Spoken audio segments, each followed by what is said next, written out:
This is a quick demo of the new release of MCP module that we just published today.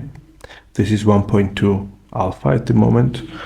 Right now this is mostly for the community to test this and help us to move to the stable version as soon as possible. I'll show you the release. I'll show you what's new. If you go to the 1.2 alpha release notes page, so you see here that there are two main things basically that we focus on.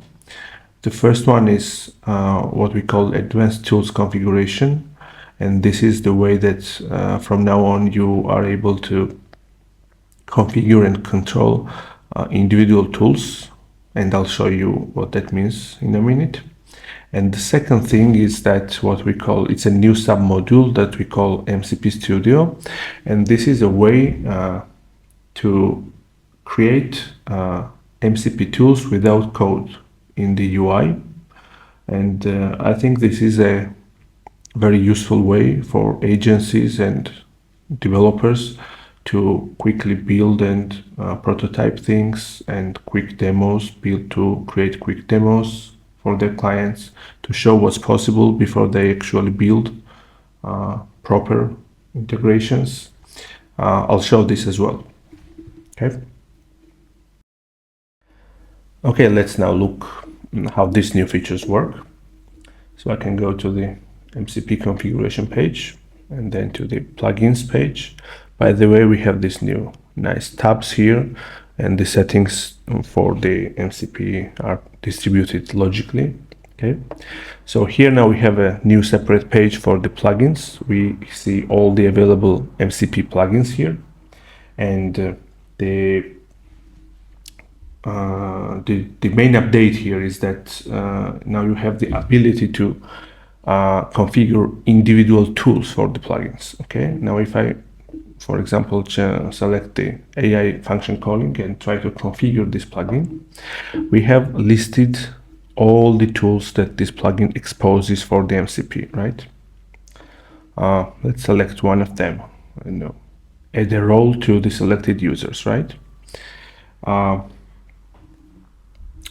can write a clearer custom description for it. For example, I can write more text here, describe more clearly with examples for the LLM when to use this tool, when to not use. This is crucial because the LLMs basically decide whether to use your tool or not to use it based on the description of this tool, right? So even though all the plugins which expose the tools for MCP pass some default descriptions, you're allowed to customize this, and this will be part of the configuration, and you can export it and maintain and control yourself. Okay, so this helps you to make your tools discoverable more effectively for the LLMs.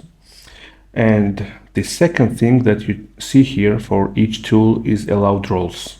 Okay, and now this means that you can set per tool permissions, and even if the whole plugin is available to, for example, authenticated users in our case, you can make one single tool to be allowed to some other role and override this. For example, to add a role to selected users, I think it makes sense to not allow to all authenticated users, but only to admins, right? So I can check this here, and this will override the general setting.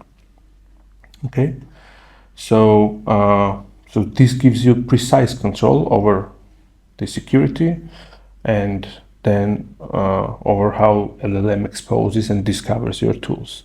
And you can do this. I can save this, and then if you export your configuration, this will be part of that. And you can do this for any other plugins. For example, I can try to configure trash commands.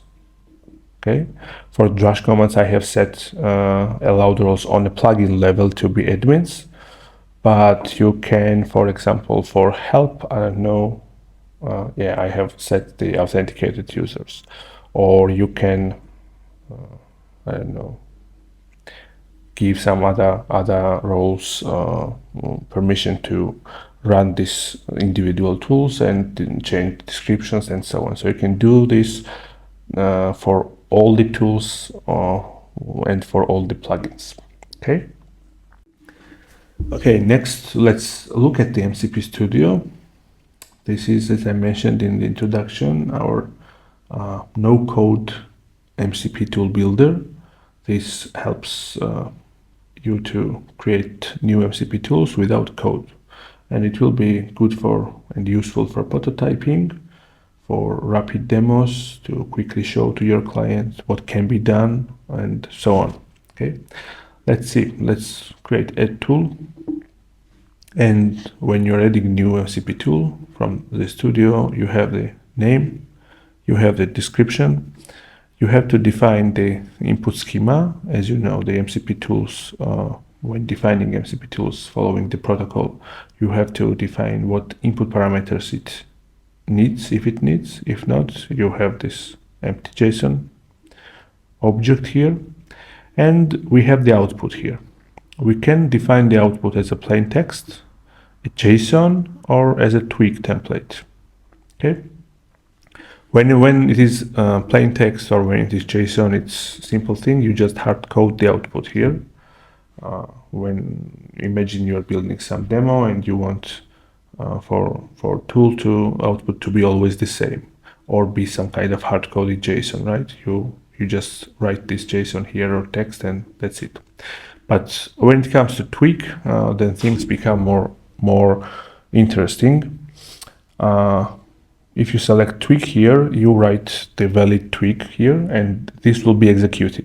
Okay, so you are allowed to write simple logics there, or write some kind of loops, or do some easy things. And what's more interesting in that, if you define the input schema, and if you define some kind of input parameters that are required or allowed to pass for this tool, when the client will run your tool and pass your input parameters, they will be also passed to the output, to this output tweak template, and you can use them as variables, and then you can really build interesting things here. Okay, let's see this in action now. I have prepared 4 different tools that I created with this MCP Studio. Okay, imagine you want to demo something like to book an appointment to the doctor, right? And we want to show something like when user is asking to a chatbot that please book an appointment for me with doctor, it asks for authentication, which basically should be something like to send an SMS code and to check for this code, and then the chatbot provides the available slots for the doctors and asks when to book the time and with which doctor, right? So to build this kind of thing, you need to build a lot of MCP tools. You need to bind everything to the production, or not to the production, but to the real systems. But to prototype this kind of thing, to quickly show to your client or to other people what is possible, you can just fake this thing, right? So for example, I have here available doctors tool, and what it says that call this tool when user needs to book a doctor, and you need to ask for which one to book from the available list. I say that output will be JSON, where you will see the doctor's names and their availability tomorrow and today and stuff like this.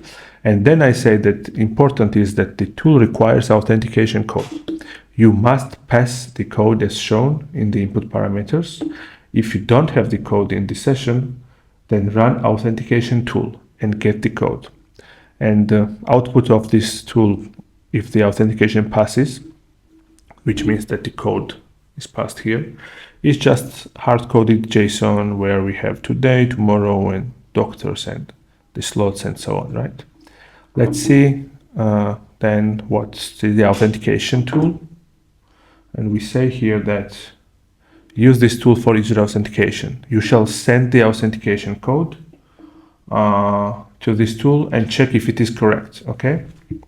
And I say that if the in the description I say that if the code is correct, you will get OK as a response, or no as if it is wrong, right?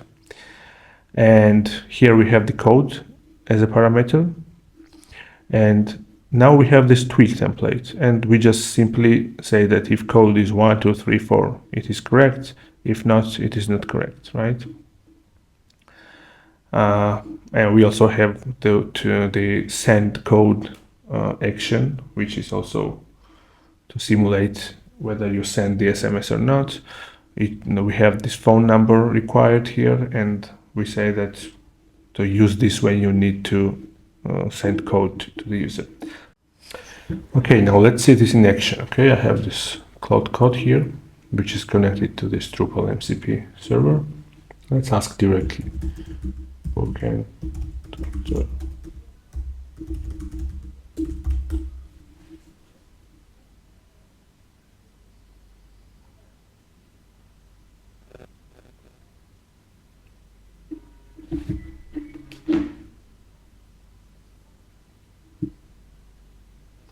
So it says that I can do this, but I need to verify you and I need your phone number. Okay, let's see. Let's give it some kind of number.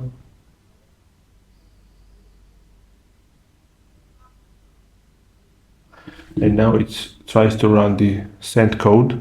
Okay, and it passed our provided number as a parameter, and it got the hard-coded code sent response, right? And it said the code is set, and please give me the code. Okay, let's give the wrong code, 1111. Okay.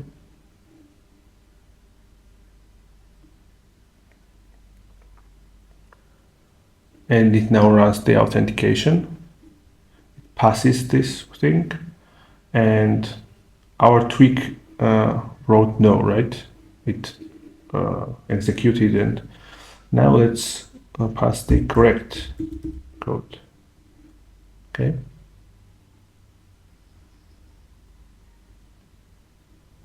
It again runs the authentication, passes this, and now it gets okay. And then it runs available doctors and pass this code to this. And it asks me which doctor you want to book your appointment. Let's say make it tomorrow with Anna. And Anna, just don't tell the time.